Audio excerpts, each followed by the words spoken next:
What's up, everybody? This is Dominic DeAngelo of adfreeshows.com. Today's date is March 14th, 2023, and I am here with a special live Q&A. I'm happy to have with me here a fellow Pittsburgher, but also a fellow member of the MLW roster. I'm not a part of the roster, but I'm part of the team.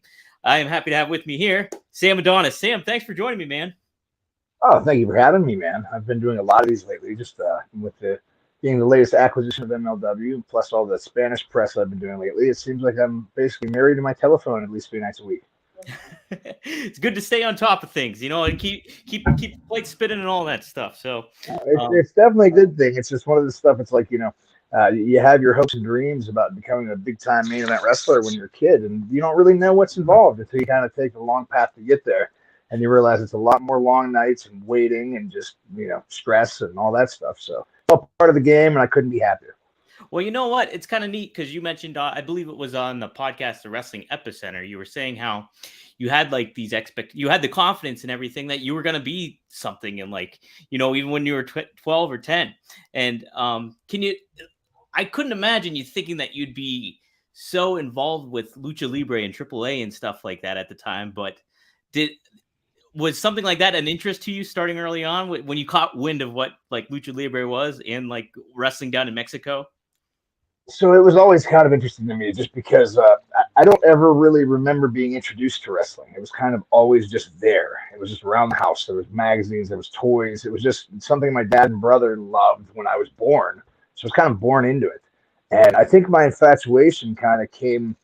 I didn't know what I was watching. I didn't know why I liked it. I just knew this was our thing, So what drew me to wrestling more than anything would be, the way certain guys would, the costumes would look, or what color the ring would be that night. And I was always fascinated by, and I'm kind of the same way with horror movies today.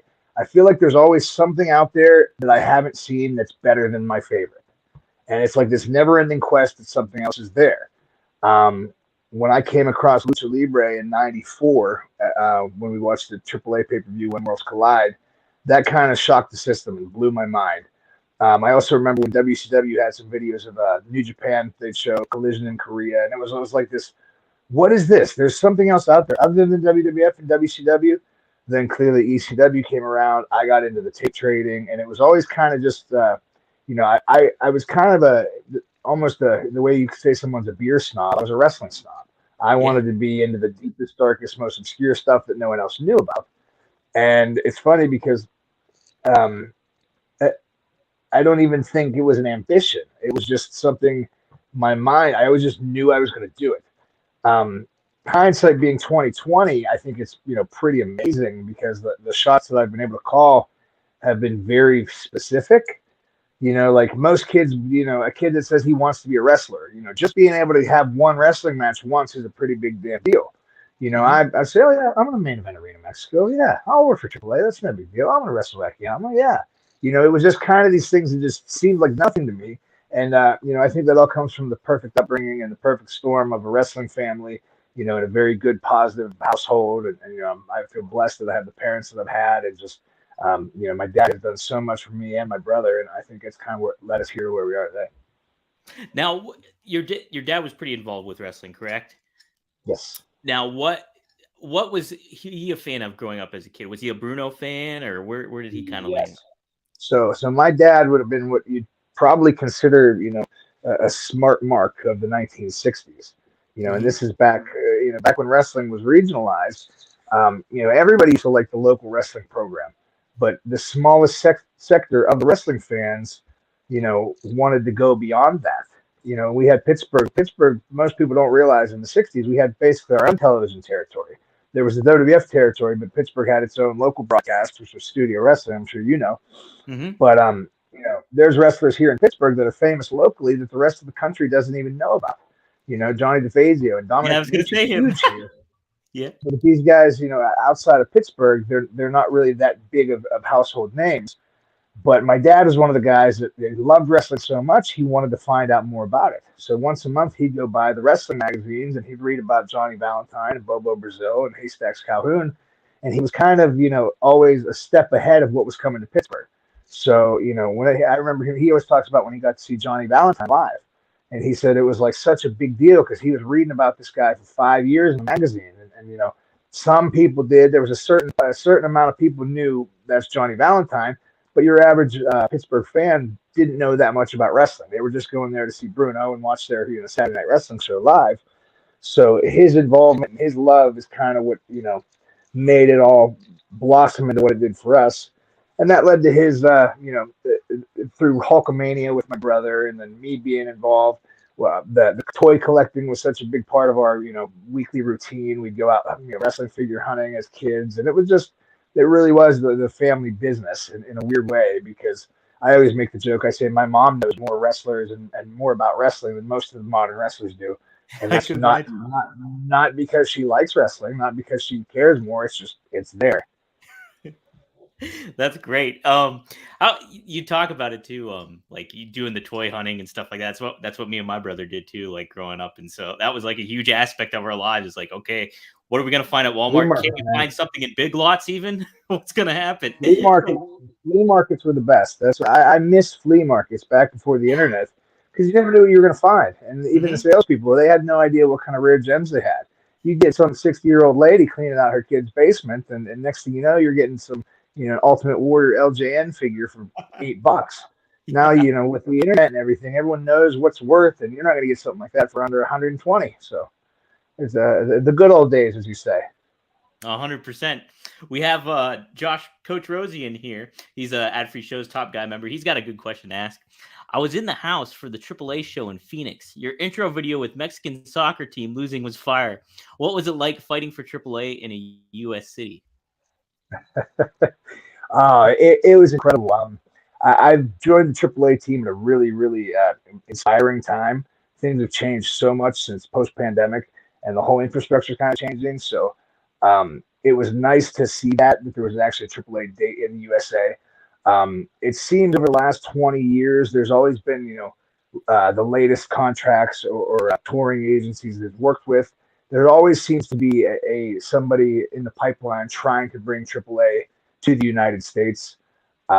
This particularly was a AAA event. It wasn't a bot event. It wasn't, it was their idea. They were testing the market, and they knew they had, they know a product strong enough to pull it off. I was super proud and super impressed to know that, we packed the place, and it's only, it's a smaller arena. It's not a 25,000 seat arena, but to know it's something, when it's kind of an unproven product in a market like Phoenix, with the American fans as well, it was really cool to be there for that. And, I think I left with even more of a confidence with AAA, just because, having that high profile event with Cain Velasquez, the media that was there, it was on ESPN. It was like, it really felt big time, and it really makes you take into perspective that, there's the wrestling business, which you can see certain wrestling companies on the internet. There's somebody that's somebody's viral, or somebody has a good Twitter following. And then there's, the wrestling business, which is actually big time business, which is, there's maybe 5 or 10 companies on earth that play that ball game. And, it's nice to know that AAA is part of that business. Well, how do you feel too? I know Conan's mentioned it on his podcast. I believe Hugo has mentioned it before too, several times. But the idea of the viability of Lucha Libre in the United States, do you think there's a huge market for that in regards to just how it can get positioned in the right fashion? And it's just a matter of getting some eyes on the product, do you think? Absolutely. And I think, I'm sorry, man That's down. Right. Not the fun. I think honestly, and I tell a lot of people this, just look across the pro wrestling landscape right now. Every major company kind of has their fingers in the AAA pot, with certain guys. You can look at Impact, you can look at AEW, you can look at Ring of Honor in the past, you can look at, whatever independent out there. So much of the top tier talent in the entire wrestling business are AAA regulars or have come from AAA. And I think that, that makes a statement of what the product is and what Mexico, can bring to the table.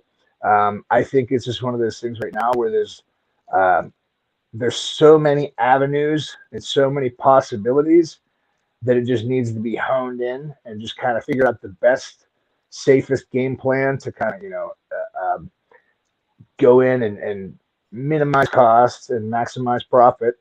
and make sure that it's going to be a viable opportunity, because you come in and you prove Phoenix is a successful day, a successful event.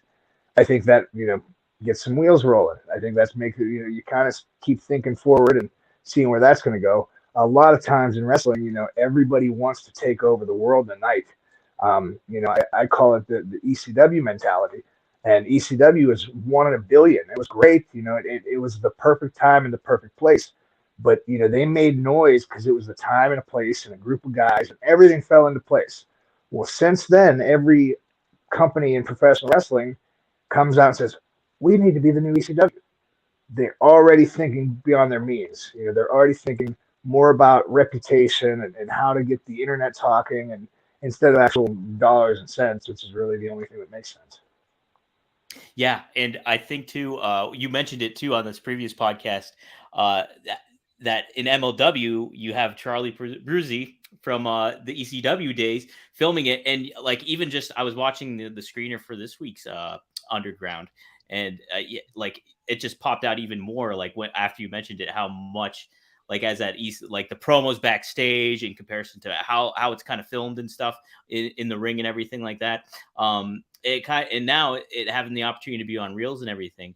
How do you feel just kind of getting to present yourself more on like a television product, and what do you want to convey more to fans about you that maybe people haven't seen, or any certain like kind of misconceptions or anything like that when it comes?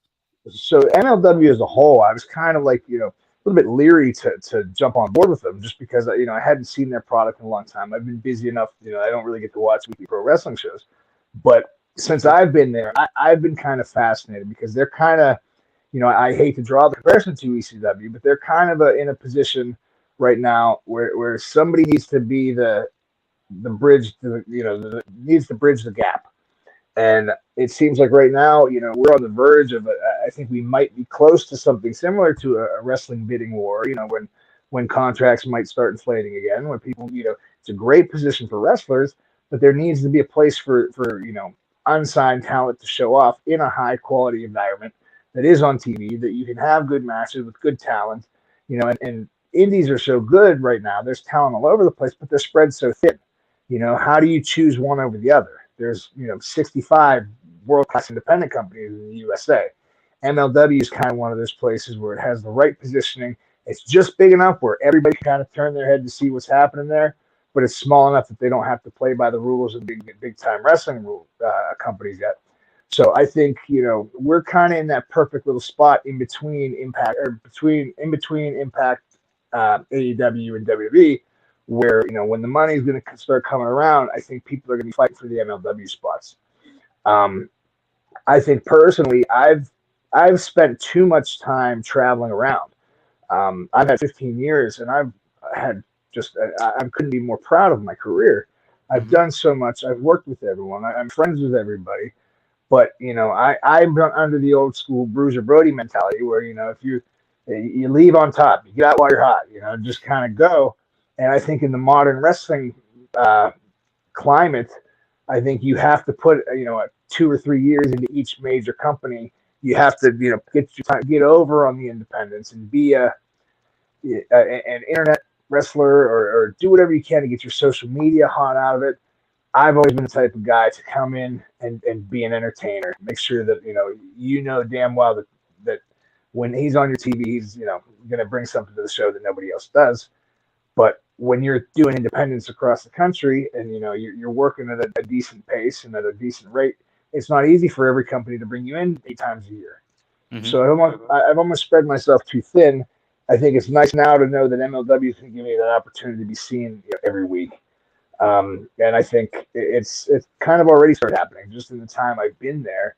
I think now I'm almost a finished product that's kind of being presented as a new product. People are saying, "Who is this guy? What is Sam Adonis? I've never heard of him." And then all of a sudden, it's, "Whoa, where did this guy come from?" I think that's a really good position for myself to be in. The fact that MLW works with AAA so closely, there's so much going on. I think everything kind of fell into place at the right time for myself. And like I said, I think in the next couple of years, it's going to be really interesting. depending on how much money is going to be willing to be thrown around. Because if we get anything close to any sort of bidding wars like the Monday Night Wars used to, and you look at production studios today, Netflix will buy a screenplay, just so Paramount doesn't have it.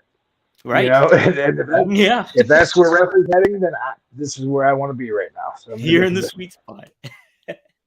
Well, my former editor, WrestleZone editor, and Bill Pritchard, he had a question for you too. So you're aligned with Cesar Duran, Taya Valkyrie, and John Hennigan. How do you plan to kind of stand out or add to the group in a lot of ways? That's very early on. You guys cut a promo, I believe it was last week, and now this week you have a little something going on too. How do you plan to kind of stand out in that kind of faction going on? I think I've always been one to play the long game. I don't think it's about. I think pro wrestling is not about here today. It's about just staying consistent and being old faithful. I think for me it's a blessing to have these two that have such a great following, to be aligned with them. And clearly, then the camera's on them. There's going to be people tuning in to watch them. And for now, I might just be, who's this guy next to Kaya John? But I know just continuing to do what I do, I have nothing but confidence to know that I will at least be able to operate as much as they are in the future. I'm just okay with biding my time, because it comes down to when and where. And I know at the end of the day I can deliver. Well, something I've appreciated so far early in your MLW run is the promo work that you've done. Like, it's very unique and it stands out. What has kind of been a lot of inspiration? Have you taken from other wrestlers, or have you taken from stuff outside of wrestling? Where does it kind of come from? There's a million different things. The funny thing is, I've made most of my career internationally. For 4 years, I wrestled in a company called All-Star Wrestling in the UK, and we would do 5 to 6 shows a week, and we would wrestle all through the summer. We would have 150 shows a year, and for an independent wrestler, that's pretty busy nowadays. If you're talking the 80s, it's a lot schedule, but now it's pretty busy. Well, in the UK, I could still cut promos. So every night of the week, I would have a microphone, and I would just talk, and I would do whatever I could to entertain myself, to entertain the other wrestlers, to entertain somebody I'm trying to impress, a friend of mine in the back of the room. I would just try to entertain while still maintaining myself as a heel, and still not really kind of making fun of wrestling in any way. Still do my job, but do it in an entertaining aspect. And that became really what I was known for in the UK. I was much better known as a talker than I was a wrestler. The wrestling skills, that's not that I'm a bad wrestler, but when you see Sam Adonis cut a promo, it was, whoa, that was the stuff. Fast forward, I had to leave that out. I left England in 2015 to wrestle in Mexico. Mexico doesn't do promos like Americans do. I wrestled in Japan for four tours over the course of 18 months. We did promos over there. So my reputation is like a wrestler's wrestler, and coming from all these places. Meanwhile, the best stuff's hidden, and right now MLW is giving me the form to do that. So, working with the producers. I mean, we have Alex Greenfield, which was a WWE head writer. I mean, working with him as a producer, and like you said, Charlie, the former ECW producer. I mean, we have so much talent there to help coordinate this stuff at MLW. I think honestly, as long as there's a microphone in my hand and a camera pointing my way, I definitely feel confident that there's a lot of good coming in MLW for Sam Adonis. Oh, no doubt, man. It's neat, just the aspects, all the different elements coming in from your guys' group, Aztec Underground, and then you have the Samoan SWAT team, and then all these elements that kind of harken back to the calling that's coming up and everything. A lot of neat stuff going on. It's definitely, like I said, it's a very cool time, and I hate to draw the comparison to ECW because I just told you that everyone compares themselves to ECW, but it does. It feels like right now this is kind of that Ellis Island vibe where there's the old school guys. It's just pros. It's guys. Nobody's. These are the guys that know what they're doing. They've been around. It's some of the guys that have deserved a break for a long time and haven't gotten them, or it's the guys that have had a break and get to call their own shots and just want to have fun. There's so much talent working together, lifting each other up. I think it's a great place to be for everybody. I think a lot of times, in wrestling, so many people are in such a rush to take over the world that they kind of get an opportunity before they're ready. And sometimes, they get the contract here and there, but 5 years later, they're nothing. I think right now, the crew that we have is a very, very well respected crew. It's a fun crew to be around. And I think right now, especially because since AEW came around, it feels like the indie super shows have kind of subsided a little bit.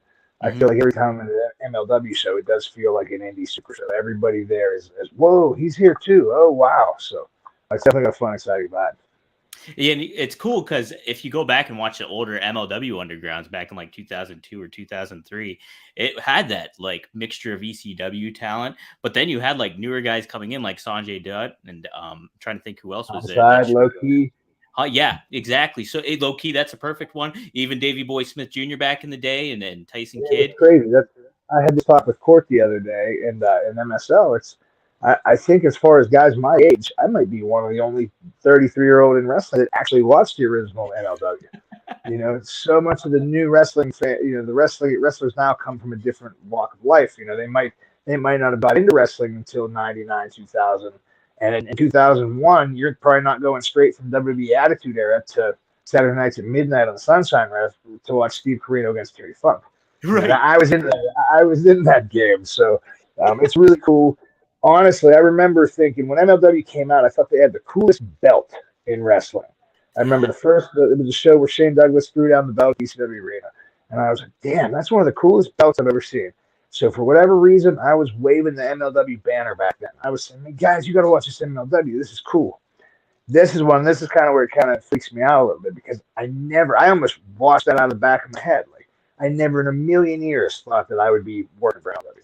To me, it was just, whatever. It was gone for the majority of my career. Never come back, and I was doing my own stuff. I never thought, oh, yeah, I'm going to go work there. So sometimes I don't really believe in fate, but sometimes stuff's a little bit too eerie for you to be able to plan or call out.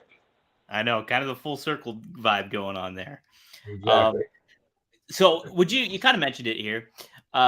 Would you kind of consider yourself, and maybe not just in wrestling, but are you kind of like, I think what I like about you so much too, is that you're like an old soul in a lot of ways where it comes to like, hey, you go back and you're appreciative of guys like Johnny Valentine and even people I wasn't so aware of growing up as a kid. Would you kind of consider yourself an old soul in that regard? I don't know if I consider myself an old soul, but I do know that, I'm such a nerd for wrestling. I'm such a historian. I just love everything about it. I look back at it and the thing about wrestling is everybody's always trying to find the latest shortcut and the newest opportunity. When you're around wrestlers that have been around this job 30, 40, 50 years, they can smell bullshit from 10 miles away. Right. You cannot fake passion.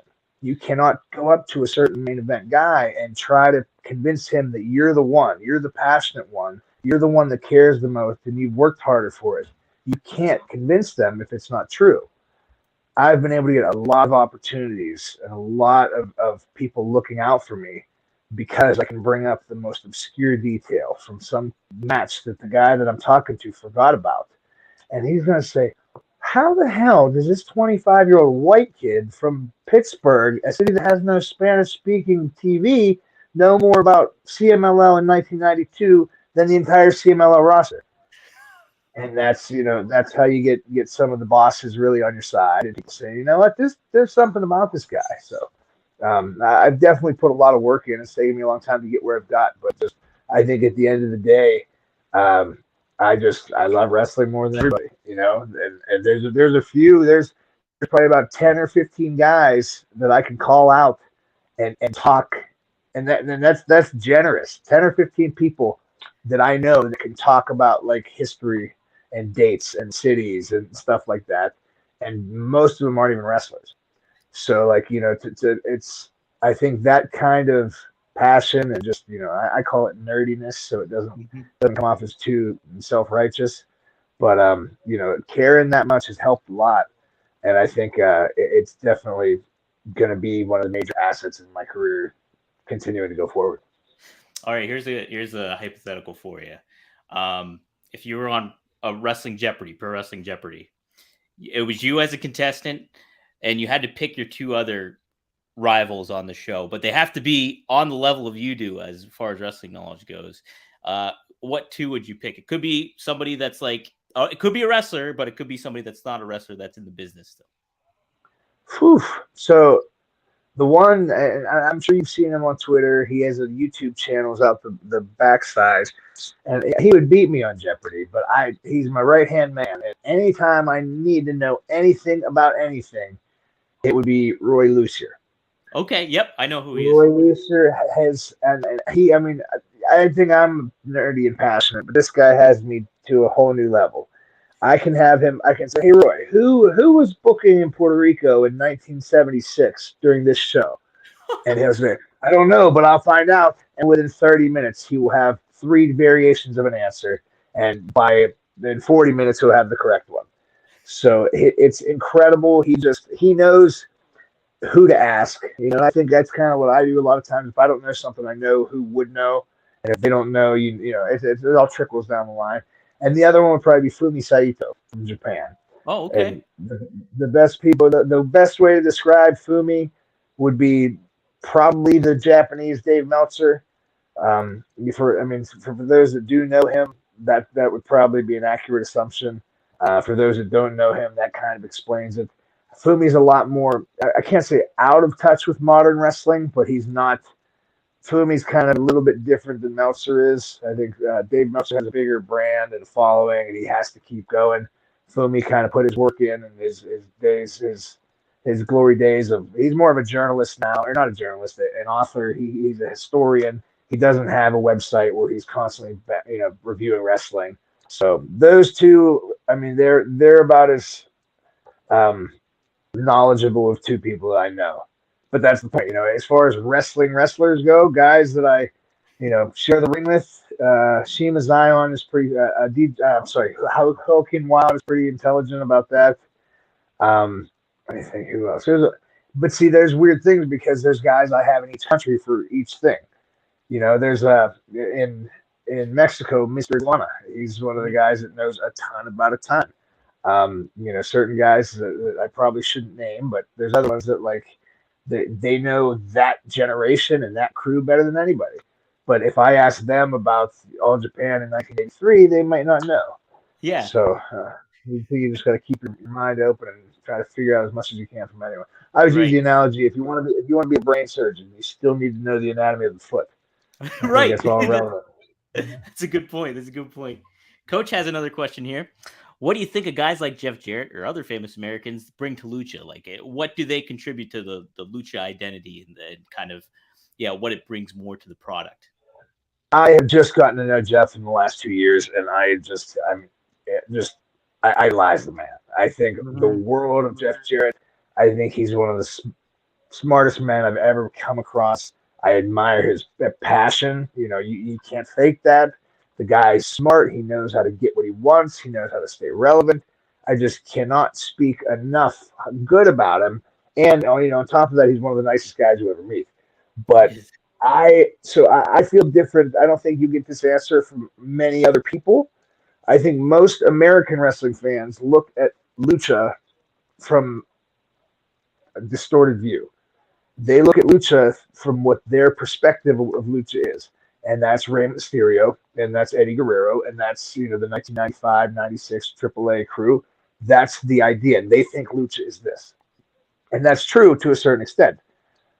Luchadors, Mexican wrestling fans, also have an idea. The same way we think Lucha Libre means Rey Mysterio, Mexican wrestling fans think professional wrestler is Hulk Hogan or John Cena.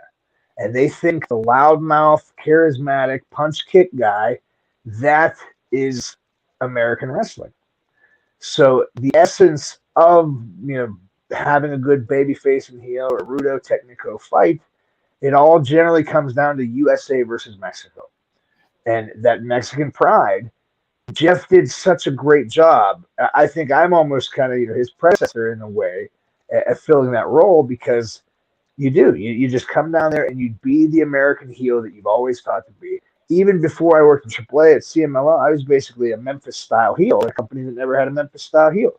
Yeah. Because I did what they asked me to do. I was always under the impression I wanted to go out and do all the cool shit they taught me at Lucha School. Every single week, I would have to go train with these guys and do as many insane high spots. I'm 6'4", and I was probably 225 pounds at the time. And I had to do all those real, I mean, like, honestly, nobody would believe it. Unless there's footage of it, which I'm sure there is somewhere, you wouldn't believe what I had to go through to get my spot in CM up. But every week, I wanted to go do my stuff that I learned. Oh, I want to do this. I want to do that. Can I do this? No, no, you're American. You're a bad guy. Punch and kick. Why? I want to do cool stuff. No, we have Mexicans. We have lucha guys. That's not what you're here for. You're an American wrestler. Punch and kick.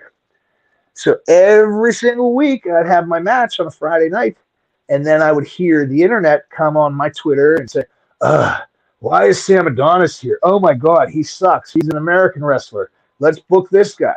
And most of the time, it was coming from the 0.08% of the fans that are American wrestling fans watching that show. That's their opinion. But to the 10,000 people that were at the show watching it, they had a blast watching the American wrestler. Right. So I think, seeing it through distorted eyes is probably the best way to put it.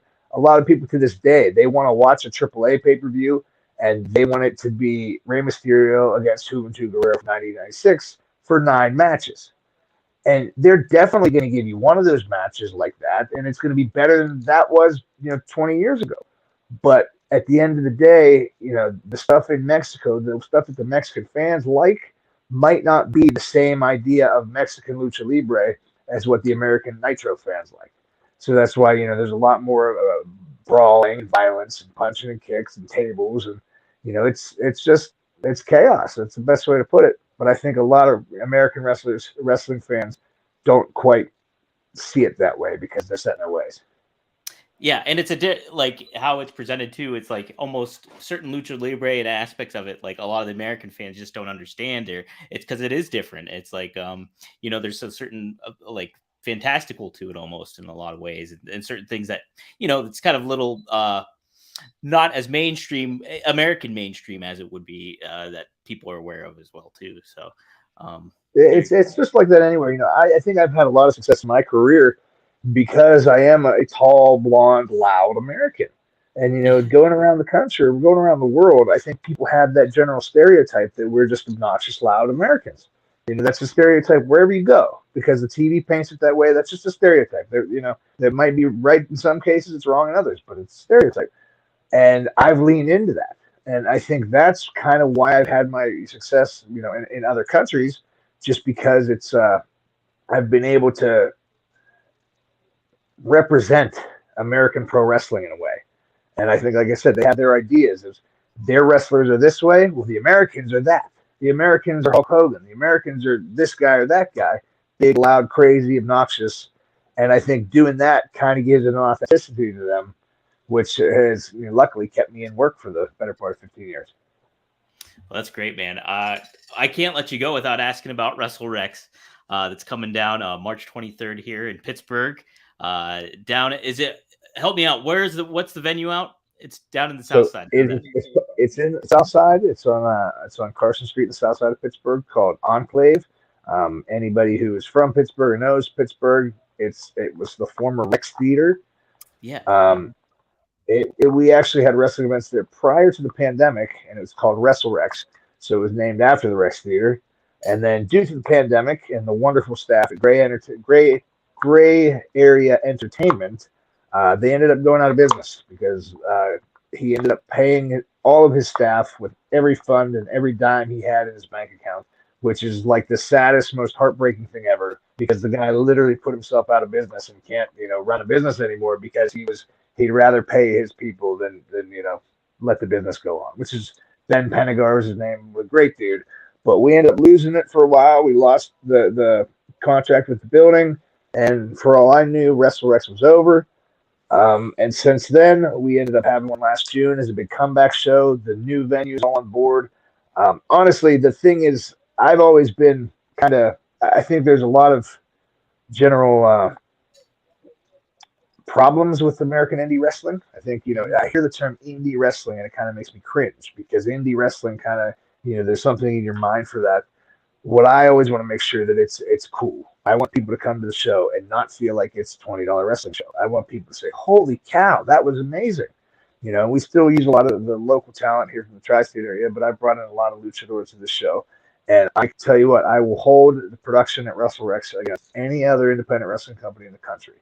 And anybody. I mean, aside from there's MLW, Impact, AEW, WWE, and that's probably it. They're probably the only companies that have better production than the Rex does, because the actual building has $260,000 worth of lighting, LED screens. I mean, I don't know if you remember Ring of Honor's production in 2007, 8.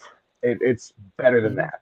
Wow. So it's really cool. It's a great chance for our wrestlers, the local guys, to come in and turn on their A game just to make sure they get a little bit the bright lights on a Thursday night in the city. But it's fun. It's something I initially put together for my friends and family to come see me do shows, and now I feel like there's a little bit of a responsibility to it because the guys work so hard, and it grew into something I never intended it to be. So now, this show in particular, I'm too busy to run it. I'm stretched so thin. It's nowhere near the time I need to make sure I can meet all the sponsors and do all the legwork like I had before. So, needless to say, I'm still doing it. It's right? coming next Thursday night. Still finding a way. Yeah. So if you see a WrestleRex tweet out there, please retweet. Anything helps. But yeah, I think it'll be a great night. Everybody works so hard, and I have a great crew of guys here in Pittsburgh. Everybody's putting their work in. So hopefully you get to make it as well, my friend. Hell yeah, man! March 23rd. Yep, down at the old rec center. So we'll have that. I'll definitely have to make an effort and try to see it for sure. Okay. Any good Bruno stories before I let you go? Do you ever? So Bruno stories, not necessarily a story. I know that one of my most prized possessions. We have there's an old wrestling magazine called Wrestling Review from the 60s and 70s that they used to once a month they'd have a pull-out color photo, a color poster in the middle. That was like the big bonus. Each month had a different poster. Well, we have a Bruno Sammartino autographed poster from Wrestling Review that says to Matt and Sam, very best wishes, Bruno Sammartino. So that's kind of one of my most prized possessions. I've met him a bunch of times. Honestly, I personally took him for granted just because, he was around Pittsburgh. He was for so long. You just don't think he's going to die. You don't think about it, No, So my dad don't. is, for the last, probably 3 or 4 years prior to him passing, there'd be some sort of Bruno opportunity to go see him. And I can't this weekend or whatever reason. So I kind of regret that a little bit. However, my dad's gone to become pretty good friends with the Sammartino family. And Bruno Sammartino's family just put out a biopic last year. It was supposed to come out before the pandemic, but it just came out. And they ended up doing a screening at the Heinz History Center. And we were the invited special guests of honor. So me, my dad, my mom, and my brother ended up going and sitting in the front row with the Sammartino family. And it was really cool because, especially for my dad, it meant so much to him to now be tight with that company or with the name, just be respected in Pittsburgh, almost as synonymous with wrestling in a much smaller capacity. But to know that Daryl Sammartino and the family knows the Polinskis, that's about as good as my dad's dream coming true would be. Man, it's true too. It's like if you made a sports Mount Rushmore for Pittsburgh, like Bruno is a candidate to be on there, no doubt. Well, my dad is a notorious jokester. My dad doesn't really get too emotional very often, but the day that Bruno died was pretty hard. That was not a good day. Yeah, it's like literally the best way you put that is hearing that Superman died. Because my dad was like, well, you just don't think it's going to happen.